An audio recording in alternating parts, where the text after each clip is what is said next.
આજનું શુભ મુહૂર્ત સવારે પૂજા જપ ધ્યાન માટે ઉત્તમ છે. બપોરે શિક્ષણ વ્યવસાય અને આયોજન માટે શુભ છે. સાંજે દીવો પ્રગટાવી શુભ સંકલ્પ કરવો અને શું ન કરવું એટલે કે ટાળવું. ખોટી વાત, ઉતાવળ, વિવાદ આ બધું આજે ટાળવું. ચોઘડિયા એટલે કે આજનો સમય કયો સારો છે તે અમૃત 6:45 થી 8:15 સુધીનું સારું છે. પછી શુભ 8:15 થી 9:45 સુધી. પછી રોગ આ સમય કોઈ કાર્ય કરવા માટે સારો નથી એટલે કે 9:45 થી 11:15. પછી લાભ આ અતિ ઉત્તમ છે 12:45 થી 14:15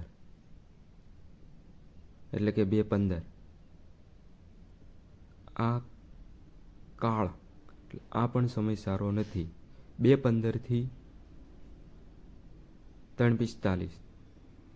પછી શુભ 3:45 થી 5:15.